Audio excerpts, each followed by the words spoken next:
Hello, everyone. Welcome back to the Forbidden Land podcast. This is episode 67. This week I'm doing a face camless episode. I just don't feel like being on camera. And also, I don't know if I have a lot of topics. So if halfway through this episode I start rambling, then you know why. So this week I've been going insane, like having an absolute conundrum. And one piece of news that just came out, I think it was yesterday. No, it was 2 days ago at like 8 something. And the a Twitch employee apparently let it slip, former Twitch employee, I guess, kind of let it slip that the reason Dr. Disrespect, this is alleged, the reason Dr. Disrespect got banned off Twitch was because he was allegedly whispering in the chat with a minor and trying to meet up with them at TwitchCon.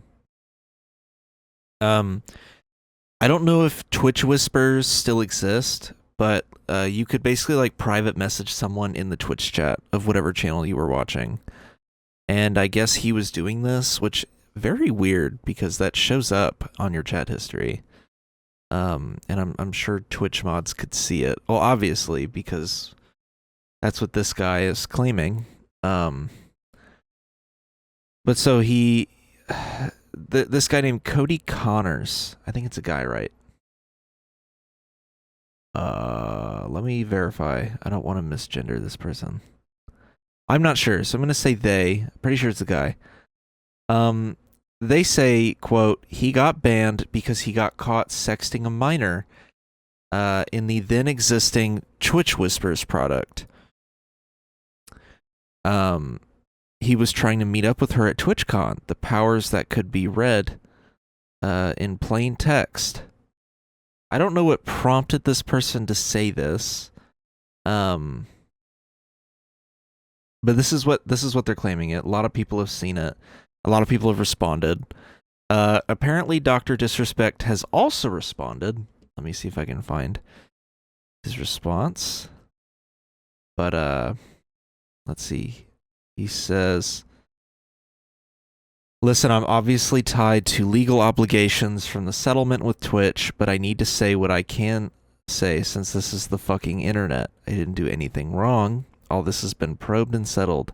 Nothing illegal. No wrongdoing was found. And I was paid. Elden Ring Monday." Barely sociable. I love this guy. Nothing says transparency quite like all parties being gag ordered and reaching a settlement behind closed doors. In essence, we investigated ourselves and found nothing. Also, there's a conflict of interest when both parties' legal teams benefit from burying the situation. Yeah, I didn't do anything wrong. Why was there a settlement? So this whole time, for years, we thought that there was some deeper kind of reason as to why he got banned. And I think Slasher hinted at this like years ago, like 4 years ago, that there was a reason that he got banned and that it was kind of just he couldn't say. And it seems like pretty credible. Now that Dr. Disrespect has responded, it's pretty credible that he might have done something, on the level that former Twitch staff was alleging. Now, it would be very ironic if this was all true, because Dr. Disrespect is famously friends with Nick Merckx and has defended Nick Merckx, and Nick Merckx has gone on record saying, protect the kids from the LGBTQ+, which, nice grift, I guess, but it is very alarming that we've seen this pattern time and time again, where someone comes out against you know, someone comes out as like a transphobe or a homophobe, and their reasoning is, oh, we have to protect the children. And then soon after, there are allegations made against them involving pedophilia. So I think this is a pretty alarming situation. I would assume that the only way to know for sure what happened is if one of the parties involved broke the gag order. But I think it's very odd that this is the way this is worded. I mean, we always thought it was something different. I forgot what the leading theory was.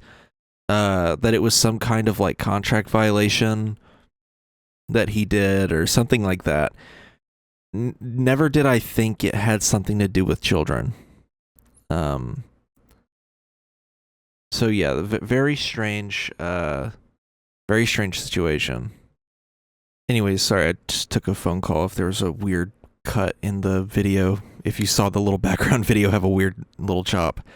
I don't remember what the prevailing theory was for why he got banned before. I want to hear what they have to say about it, like if this is true or corroborated. I find it really weird that the allegation tweet has a community note pending on it because you know, their whole community note is like, this is not true, and it's like, well, we don't know that. And then there's also other ones being like, well, we don't know, and it's like, well, yeah, we don't.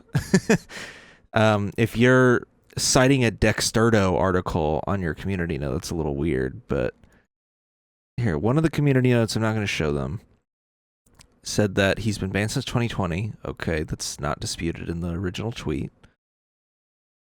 Hasn't been officially explained by Twitch, I suppose.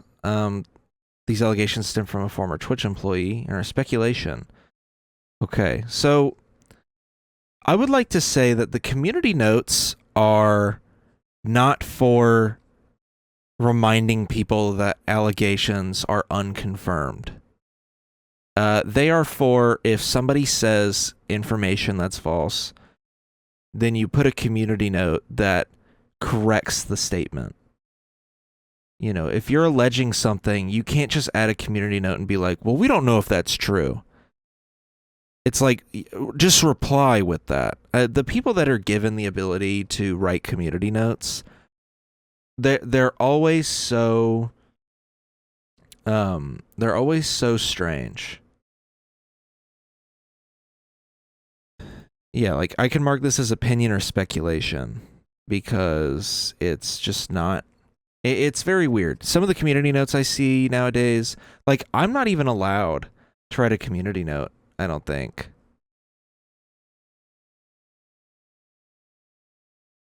Yeah, I might be now. I don't know. But it does shock me how the community notes are used as like public debate instead of actual back correcting. So moving on, that's a very interesting little debacle that's happening because, you know, we've been waiting for 4 years now to hear why Dr. Disrespect got banned, and he's claimed the whole time he knew the reason.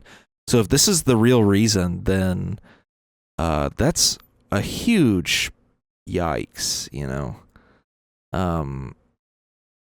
It really does suck to see the way that he's gone through his career since he got banned off Twitch. I don't like the weird conservative heel turn that he's been trying to take. It just bothers me. Like, dude had a pretty decent career prior to all that, so I don't know why he would want to, you know, kind of fuck that up. But yeah, I don't know. It just bothers me. So moving on. Ooh. Something weird just happened to my my little scene here. Oh, okay, I fixed it. So moving on, I saw this tweet last week, and there's something I want to talk about in regards to politics, right?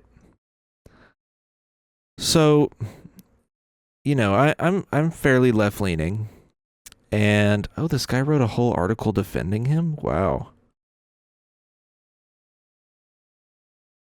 Oh boy, this guy's really annoying. So there's this guy on Twitter that tweeted out a tweet about John Oliver. I've been watching Last Week Tonight for a long time, by the way, and I really like it. It was my introduction into more radical thinking outside of the liberal Overton window, and so it's like a slippery slope thing. He's the weed of politics. He's the gateway drug.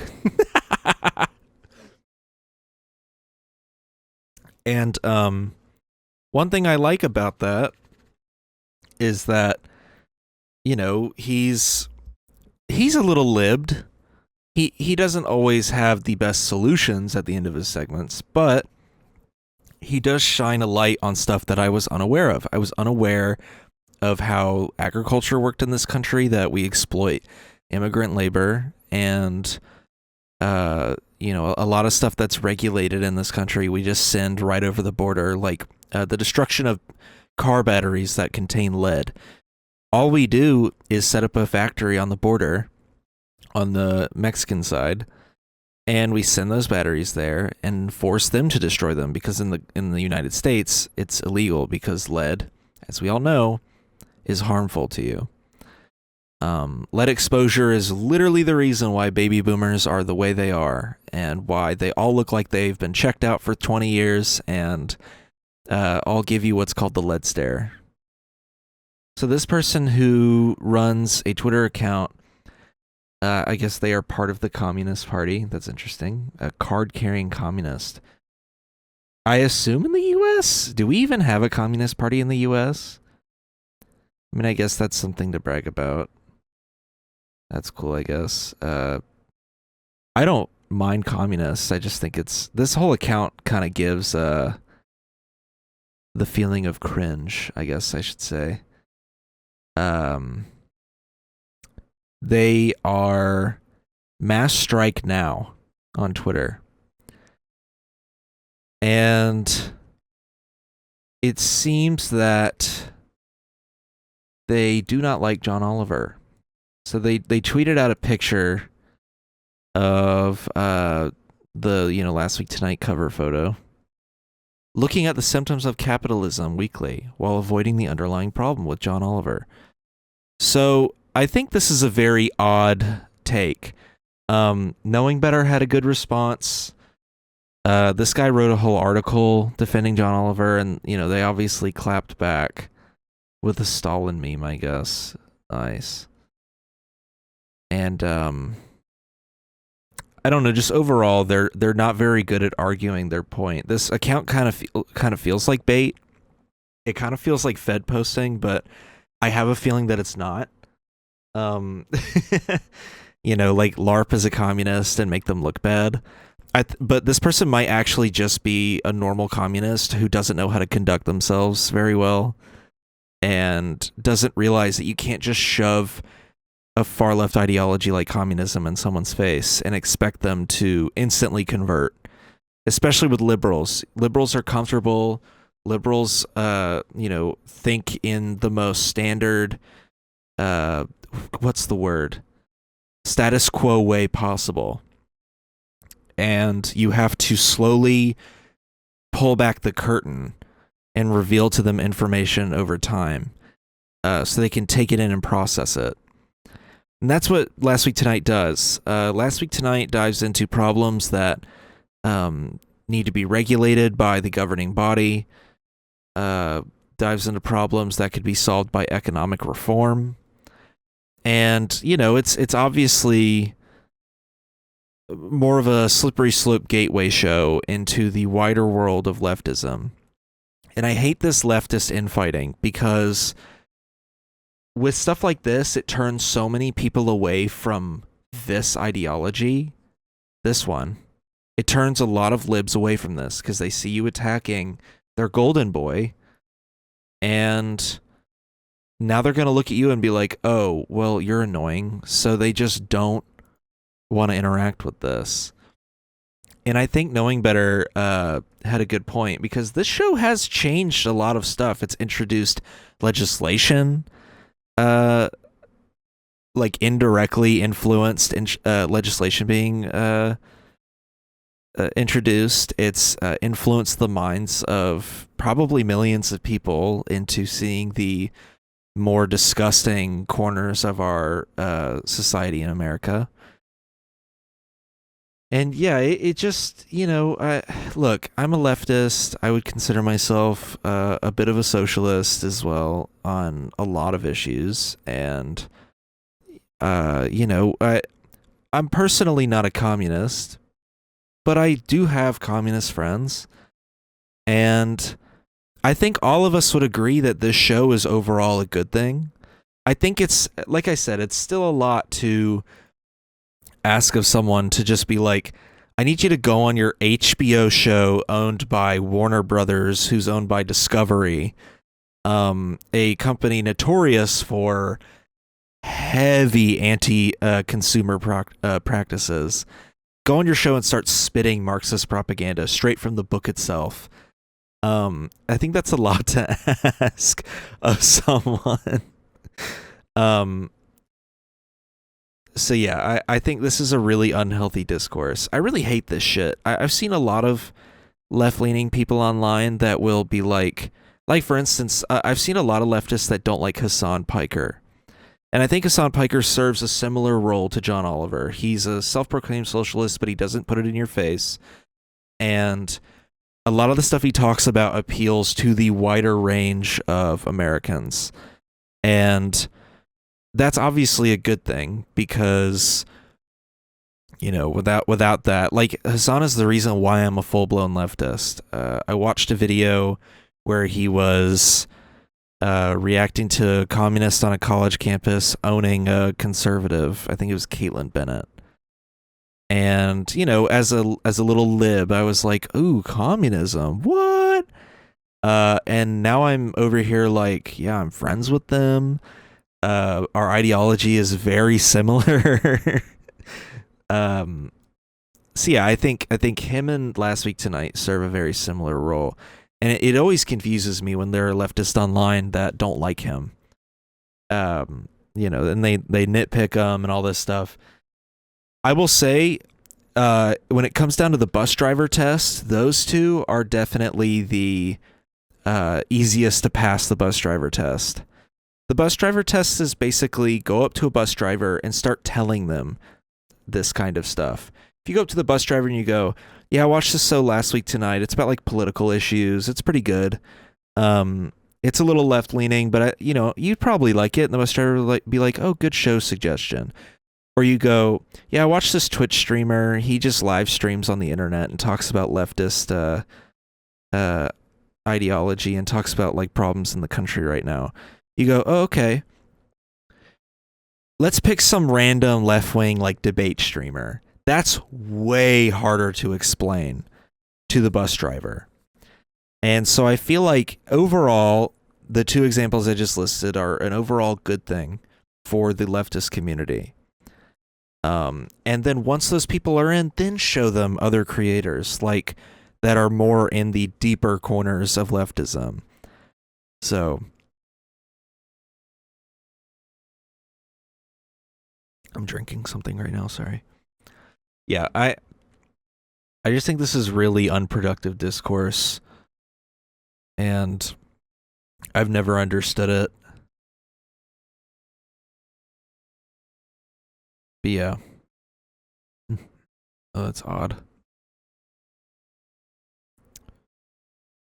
Anyways, let's talk about some broader discourse. But before we do that,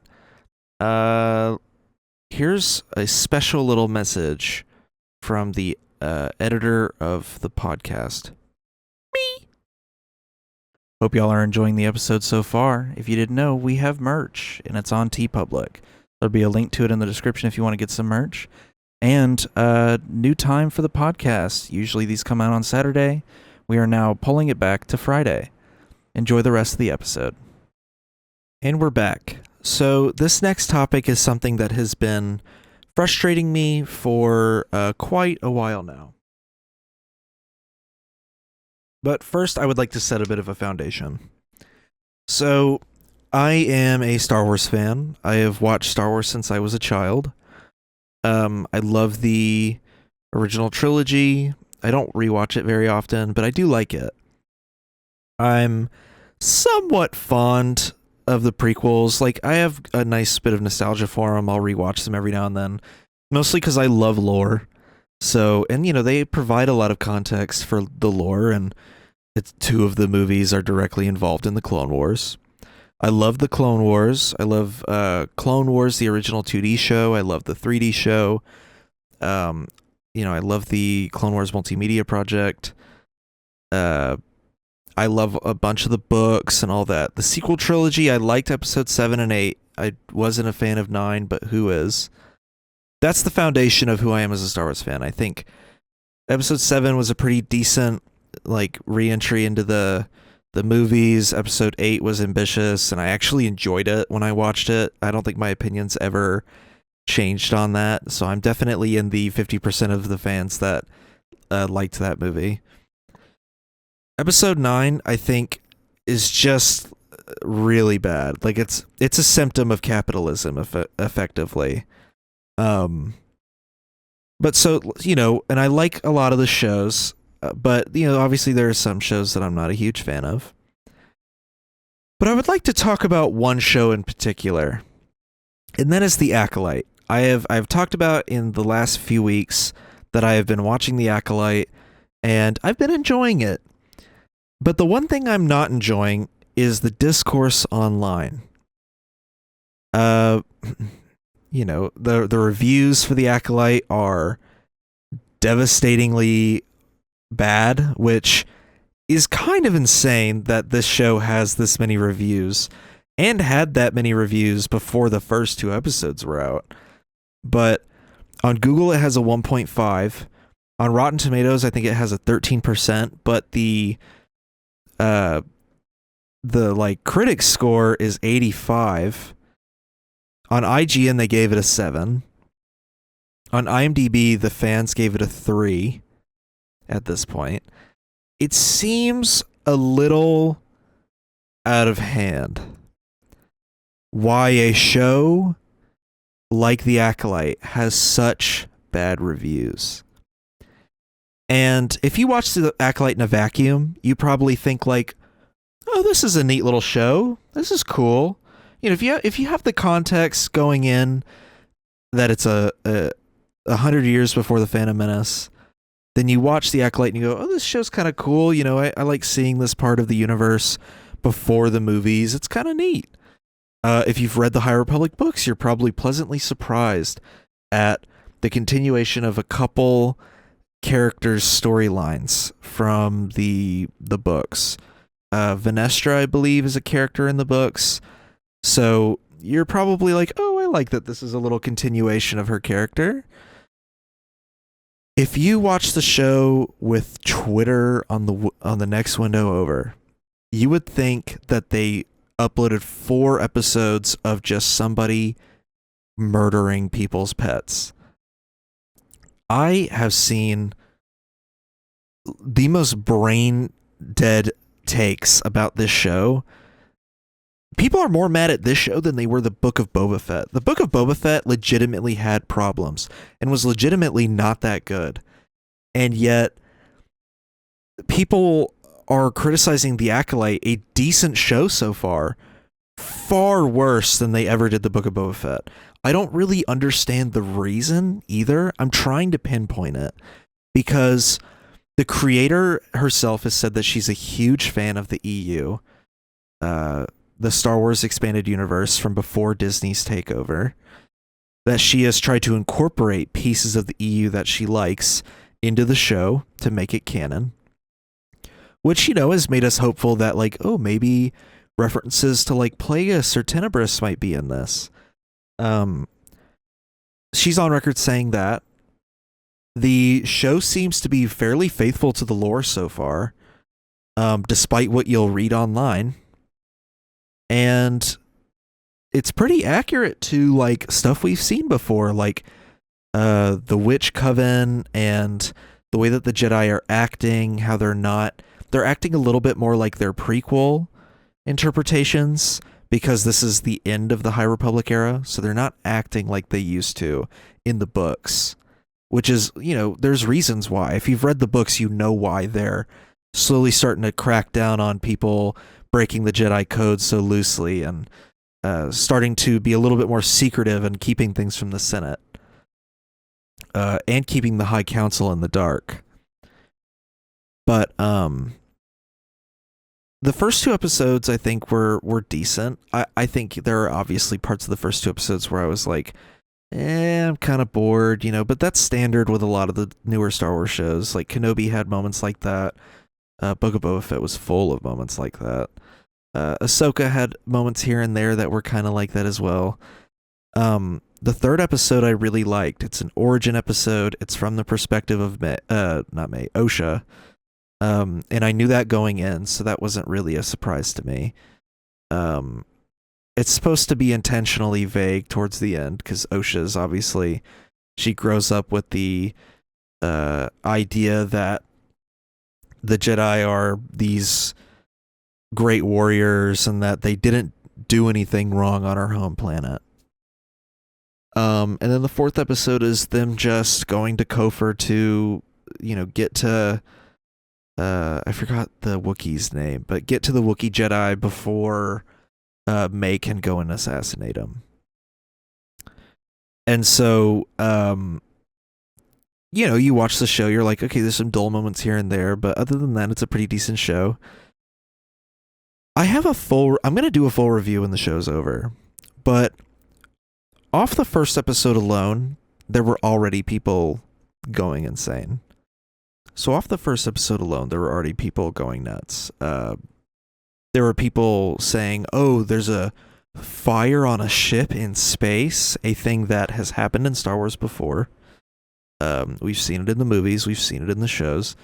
And then also them claiming that there was sound in space.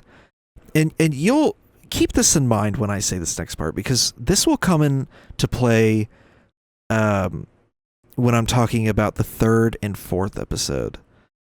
So, mostly the 3rd. The sound that's allegedly happening in space is not happening in space.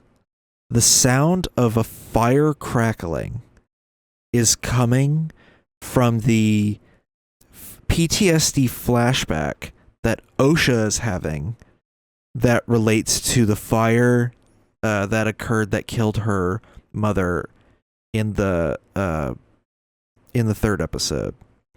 So, when the Jedi are there, the day that she's taken into the Order, it's claimed that May set a fire and burned down basically the village and killed their mom. And so this scene is supposed to be kind of a PTSD moment where, she's basically thinking back to that moment. So that's where the sound of fire is coming from. It's not actually coming from the fire. But let's say it was. Why are we able to hear TIE fighters in space? Why are we able to hear ships in space? Why are we able to hear them go into hyperspace? Leave hyperspace? Why are we able to hear them fly around during space battles? But the TIE fighter is the most prevalent example I can think of. So already, people are complaining about a thing that exists in almost every other Star Wars project. Enough to where it can be kind of established that in Star Wars, there's sound in space, even though that doesn't line up with, real life physics. But what does? There's lightsabers. Let's get real here. So, 2nd episode didn't really have much different other than like an actual critique of, her surviving the ship crash with like almost, no, that was the 1st episode. That I can kind of get. The 1st episode, like, why would the Jedi not go on the prisoner ship? Why is Osha just completely fine after the ship crash? That's the real stuff that should be criticized. And it's like, you know what? I've seen characters survive ship crashes that were worse. But also, I get it. I get that critique. The second episode, I think people generally didn't have a problem with. I liked it. Overall, I don't have any issues with that episode. And I think that episode also spawned the cool theory that Quimir, I think is his name, Quimir or something like that. He might be the dark side user with the helmet that we see in the trailers. And so, moving on to the third episode. So this episode is essentially about the witch coven that May and Osha come from, and it's supposed to be set from Osha's perspective. So it's from their childhood. It's the night that the Jedi showed up and that the village burned and that the Jedi took Osha in. So it's established that the two main witches, the one that looks like the same species as Maul, and the main witch, they both, she used the Force to conjure a baby in the Maul-looking woman, Mother Corrin or something like that. She used the Force to put a baby in Corrin, and it happened to be twins, so they created Force twins, which is supposed to be very unnatural. It's implied when Palpatine talks about the Darth Plagueis story. He says the powers that Plagueis had were unnatural. And so they're, calling back to that, basically, being like the witches are using this unnatural Force ability that conjures life. And it's implied that the reason they're doing that is because their coven was driven to extinction, and the only way to continue the coven was to go into exile and use the Force to conjure more children to carry on the coven, because there are no men in this coven, as far as I was aware. So that's how you're supposed to interpret it. There is a witch coven that's in danger of going extinct. To continue their traditions, they use the Force in an unnatural way to conjure children to continue the coven. Right? That's not how right-wingers were interpreting it. They basically boiled it down to being, this guy said, an entire storyline that's invented around a lesbian couple using the Force because they want to have a baby. That is the brain-dead interpretation that this person had, and that a lot of people actually had. This person in the Acolyte space, lesbians use the Force to have a baby. How does that make any sense? How do you interpret it that way? That it was just, there's a couple lesbian witches and they want to have kids. They spell it out. They say it in the episode why they're doing this. They drop little breadcrumbs all over the episode to explain why they're doing what they're doing. It's obviously not just so they can have children. It's obvious that they want to continue the coven. They're so against Osha joining the Jedi, they keep pushing and pushing and pushing for her to become a witch. And May does become a witch. And she literally says during the ceremony, "Will you continue the coven upon my death?" That it's all there. So that's the other weird criticism. And that actually turned a lot of the community against the Acolyte, because they're all so caught up in that they immediately just went, yeah, I guess that's right. And it's not. That's not how you're supposed to interpret that. So then we move on to episode 4, and I think the critique of episode 4, there is no real critique. The episode is fine, and if you haven't seen any of the discourse, this will sound crazy to you. In the prequel trilogy, Ki-Adi-Mundi is the large penis head Jedi on the High Council. And he's the guy that's famous for saying, "What about the droid attack on the Wookiees?" He's famous for saying that. He's famous for saying the Sith have been extinct for a millennia. And he probably says something in Attack of the Clones. I don't remember. Because in total, he has probably about 3 or 4 voice lines. I think in episode 3, he also says something along the lines of um, something about like the Senate. I don't know. I don't remember. And then he gets killed in Order 66. He's in the Clone Wars here and there. I know in the like I think in Legends he has like 12 wives or something, and he's just trying to continue his species. So it's not seen as a form of attachment, it's more of a biological imperative. He has a very weird story. He's like unimaginably cruel during the Clone Wars. He gets a lot of people killed. That's what he's known for. He's also one of the first Jedi to fight Grievous in the original Clone Wars 2D show. Overall, though, inconsequential character. He's just a guy. You know, a lot of people recognize him because of his head. Let's be real.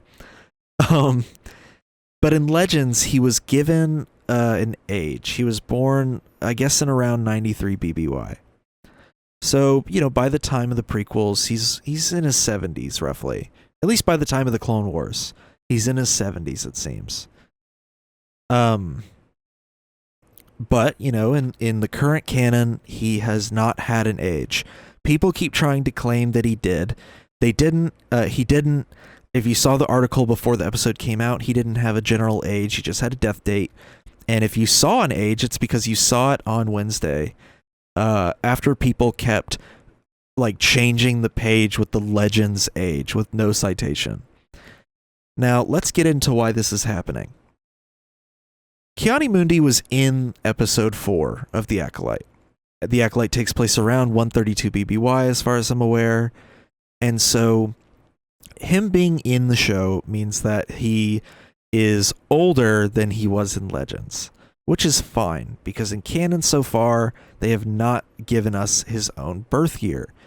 All we know now is that he was alive as far back as the Acolyte, and was at this point seemingly a Jedi Knight or a Padawan. I wasn't paying attention to whether or not he had a braid. He might have. I don't remember. Well, because of that, the Wikipedia editors have to then add his age, you know, or add a citation to the article that says he appears in the Acolyte briefly. Now, this seems like such a non-issue. He's the only prequel character to show up in the episode. There's a member of Plo Koon species in the episode, but apparently that's not Plo Koon. It's a different Jedi. Kind of funny that they had another cameo and it wasn't even Plo Koon. But people interpreted it that way. You might think, okay, not a big deal. He's in the Acolyte. Cool. It is a big deal if you're an idiot. So the article was updated on Wikipedia. Then people went to the article because Wikipedia operates like Wikipedia. And you can just edit the page if you want. But of course there are rules. You have to have citations and it has to be verifiable. It has to be true. So people went on the article and started changing his age to be being born in 93 BBY, which obviously contradicts the Acolyte and also is only true in Legends. And so they locked down the Wikipedia article and updated it properly. I think in one of the edits, by the way, they called him a Rizlord. That was the only funny thing to come out of this, is somebody changing the article to call him a Rizlord. I'm fine with the Rizlord thing. I think it was temporarily like a funny thing to add. But the thing that gets dark is that the editors that were actually changing the page properly were receiving like hate, death threats, people saying that like they hope their pets die and all this stuff. Really nasty stuff. And people are, you know, on the first day we're on Twitter being like, oh my god, I can't believe they changed the age of this side character in Star Wars. And they got so loud, they breached mainstream Star Wars fandom. Now they look insane. Because normal people look at this and think to themselves, okay, he's in the episode. Cool cameo. And yeah, here's the Wikipedia tweet where they're talking about it. But I gotta say, these people are crazy. I mean, this alone discredits all of the people criticizing the Acolyte. That they have to claw and scrape the barrel to find something to criticize. Either it's something that Star Wars has done before, or it's something new that they don't like personally, or something that they interpreted as woke. It's insane to me. And their media literacy skills are dead, non-existent. And so, you know, like I saw a lot of funny memes of people being like, God, my favorite line from The Phantom Menace is when Ki-Adi-Mundi tells Anakin, did you know I was born in 93 BBY? And Anakin goes, I don't know what that means. Insane people were like, look at what my Star Wars trading card from 2001 says. And it's like his birth year. And it's like, yeah, dude, I didn't know that Star Wars trading cards were the Bible in Star Wars. Like, as we all know, we get all of our canon information from 23-year-old Star Wars trading cards that were already decanonized in 2014. If they were ever even, quote-unquote, canon at all. And this is how you know these people are all fake fans. The EU was never canon to George Lucas. I've seen a lot of these people go, George Lucas this, George Lucas that. You know, George Lucas would have hated this, and all this other garbage. George Lucas changed the EU canon all the time. Look at the Clone Wars. The Clone Wars changed Mandalore, changed Even Peel's death. He dies 2 different ways. In that time period, he dies in the Clone Wars and he dies in a novel. He has 2 different deaths at the same time because they didn't know that they were killing him at the same time when they were writing it. You know, they brought back Darth Maul. You know, all this stuff that they changed in the Clone Wars that completely undoes the entire Clone Wars multimedia project. The Clone Wars multimedia project is completely ruined by the Clone Wars. And actually, the Clone Wars is so sparsely referenced in EU material, a lot of EU fans are fine with just calling the Clone Wars current Disney canon and removing it from the EU. Like, they're fine with that because it's referenced so little in the EU. And we can even go farther back. We can see what the prequels retconned. The prequels completely retcon the Clone Wars. And retcon, like, what the Clone Wars was seen as in the old EU. They completely changed what time period Anakin became Darth Vader. In the Thrawn trilogy, like the Heir to the Empire trilogy, I believe Thrawn makes reference to the Clone Wars. And he implies that the clones were on the side that was against the Republic, and that the Clone Wars occurred about 30 years before A New Hope. It's implied in a lot of EU material that people roughly estimated it to be about 30 or 40 years before A New Hope, based on the fact that Obi-Wan looks so old in A New Hope. And when the prequels came out, obviously all the ages were shifted. And I would like to also point out that, also, by the way, the Sith Code is only canon because of Sam Witwer. Sam Witwer, right? Or Sam Witwer? I don't remember how you say his last name. He recites the Sith Code as Darth Maul in the Clone Wars, and I believe it's even referenced in the Mortis arc, if I am remembering that right. But as a result, the Acolyte also mentions the Sith Code in Episode 2, where Quimir says peace is a lie, which is part of the Sith Code. Another character change that they've actually made in the canon versus the old EU that no one made a fuss about, by the way, is Qui-Gon. Qui-Gon is now 20 years younger, and his homeworld is Coruscant. Yet, I don't remember hearing anybody have a problem with that. With the fact that Qui-Gon Jinn is now 20 years younger and was born on Coruscant. So that alone shows that people have this really odd hate boner for the Acolyte. It's really bizarre to see. And it's also really sad. This show is such a breath of fresh air. It's a break from the Skywalker saga. It's a break from, the usual stories we've been getting where they're just like, main character biopics, basically. It's actually pretty good. Does it have its quirks where, does it have some of the bad qualities that some of the other Star Wars shows have? Yes. Ahsoka has that kind of stuff, and where like the writing isn't necessarily that impressive. I think that's because Andor set the bar so high with it being such a good show that it's reasonable to give the Acolyte that kind of critique.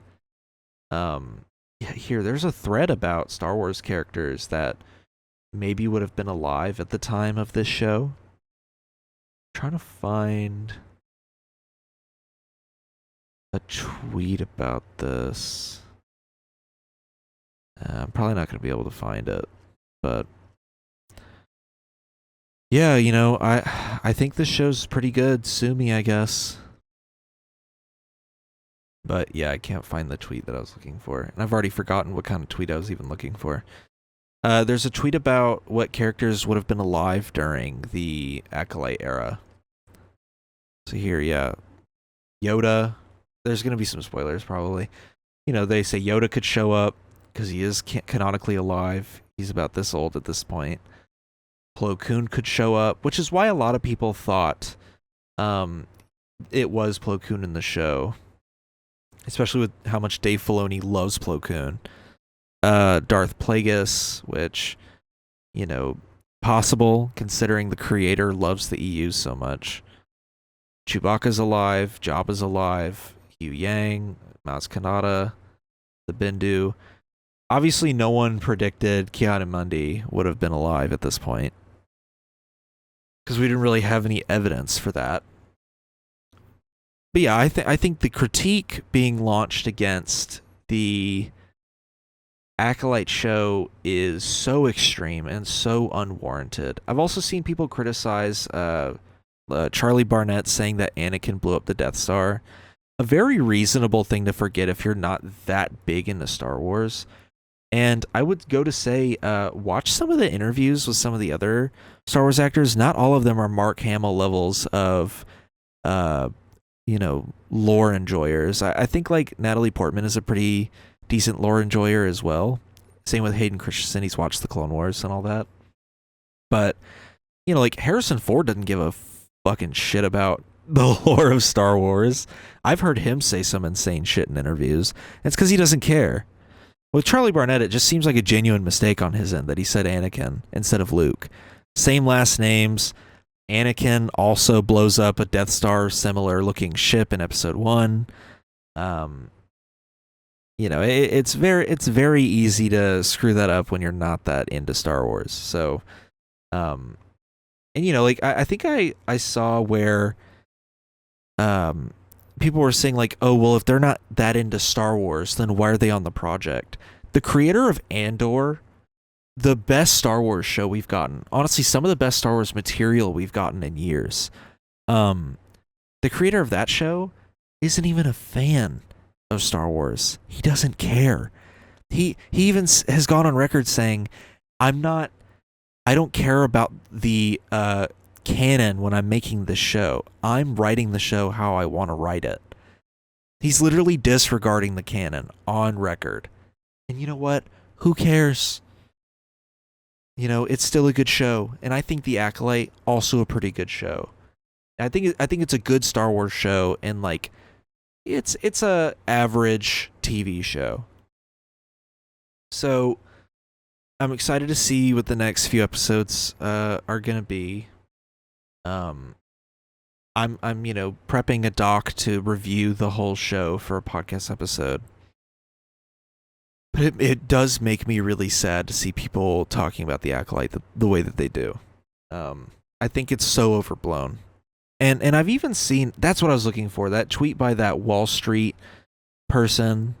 God, that was so insane.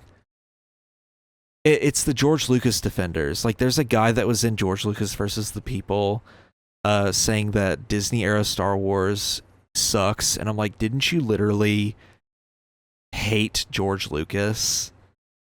Um, in this documentary, there was Wall Street Silver. I mean, this dude's clearly like a bot ran account. There's no way it's not. He tweets about, let's see, he tweets all the time about this show now, and it sucks. It's all like brain dead takes. This tweet doesn't even have 1,000 likes. He tweeted, George Lucas, it's a trap. And it's this meme, a girl saying, don't sell to Disney, him saying, I'd never. And so the whole format is messed up because it just seems like they're both there telling him the same thing. It's just she started the conversation and he's going into detail. That's what it looks like.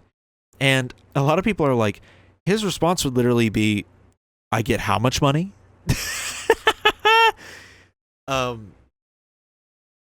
Also, the whole reason he sold Star Wars was because of the response to the prequels. People giving him such shit over the prequels. I know a lot of people have like this fading memory, but people did not like the prequel trilogy, like at all. And they didn't like the Clone Wars movie. And so they were constantly giving him shit over it.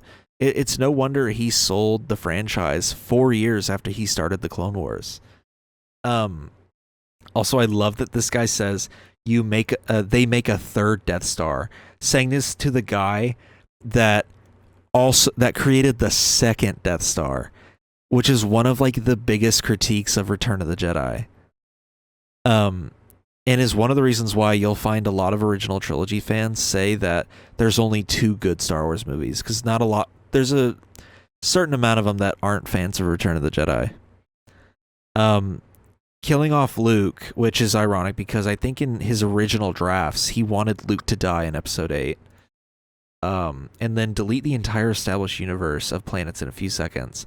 Saying this to the guy that did not care about the EU, that constantly overwrote the EU, that basically said, like, it's my franchise, I'm gonna make the movies and all that how I want, with no regard to the EU. So yeah, it's brain dead. These people don't care about Star Wars. They're not Star Wars fans.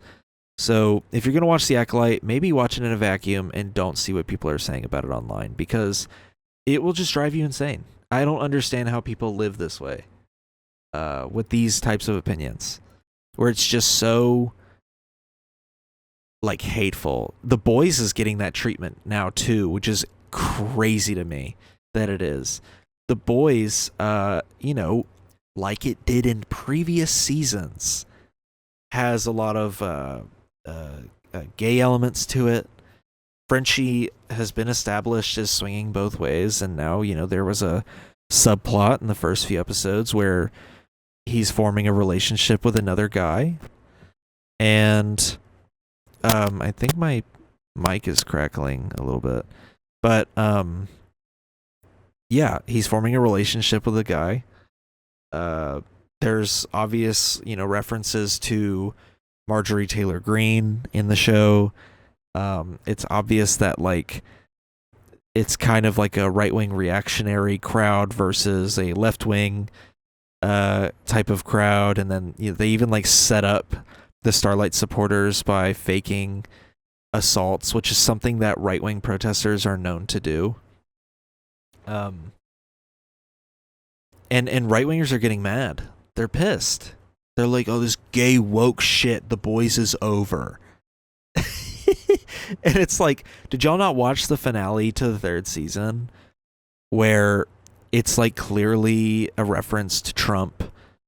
And then like there's even scenes in The Boys where they inspire anti superhero like rhetoric that inspires people to go out and kill people, which is like a reference to the immigrants coming over the border are criminals, like you got to do something about that. That's a very clear reference to that, or saying that trans people are groomers and attacking your kids. Like, it's a reference to all of those talking points.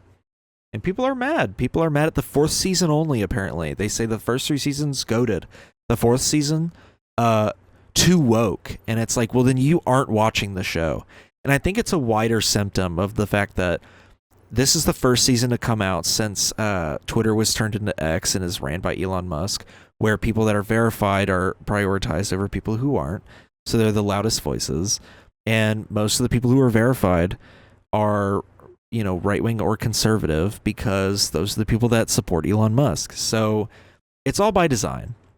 I think the Twitter algorithm has been tweaked to show you the more negative opinions first, and to give those people a louder voice that they necessarily didn't have before, because there weren't that many of them. And there really still aren't that many of them. It's just now they're louder. But The Boys is pretty good so far. I've watched all the episodes, and it's pretty good. I like it. Let's see what the reviews are. So the reviews aren't bad. They haven't been review bombed, thankfully. So that's good. But the Acolyte has been very clearly review bombed, because that's crazy. You know, like, look, wasn't the biggest fan of the first half of Obi-Wan. Wasn't too thrilled on the way that Ahsoka went. I think the way that Ahsoka went after episode 5 was just kind of like a little bit of a drag and a little boring. And, you know, I'm not the biggest fan of Mandalorian season 2. And those are and I'm not a huge fan of the Book of Boba Fett. So, like, I recognize when a Star Wars show is gonna be mid and garbage. The Acolyte is better than I thought it was gonna be. I thought it was gonna be on the level of Obi-Wan, and I was gonna be disappointed. I'm not disappointed yet. And I think it's a pretty decent show. So, go watch it. Don't listen to the people chirping about it. Go watch it and form your own fucking opinion. Please. If you don't like the show, fine. Have some real criticisms of it. Just because you're not media literate and you misinterpreted every message from the show, you know, don't use that as your reason why you don't like it. Have some actual critique. If you don't like the writing, that's fine. The writing is a little simplified, like a lot of recent Star Wars projects. You know, if you don't like the effects, whatever. I didn't like the effect on that old alien character in the Coven, by the way. That effect looked rough. It looked like a fucking face stretch. Like a matte picture stretched over a face. That one looked rough. That one should have cooked a little longer. So, yeah. Go watch the show and form your own fucking criticisms. Please, man. Please. Anyways. These come out on Friday now. So remember, no longer Saturday, it's now Friday. I will watch the debate, and I'll watch the whole debate for the next episode and go through it and talk about it. And yeah. Thanks for watching. We're on Patreon. We are on streaming services like Spotify, Apple Music, YouTube Music. Also, kind of fuck Spotify right now. They're fucking up. So, please get better, Spotify. I don't want to have to remake all my playlists on Apple Music, or YouTube Music. So, anyways. All right. Have a good day. Have a good week. And I'll see y'all next week. Bye-bye.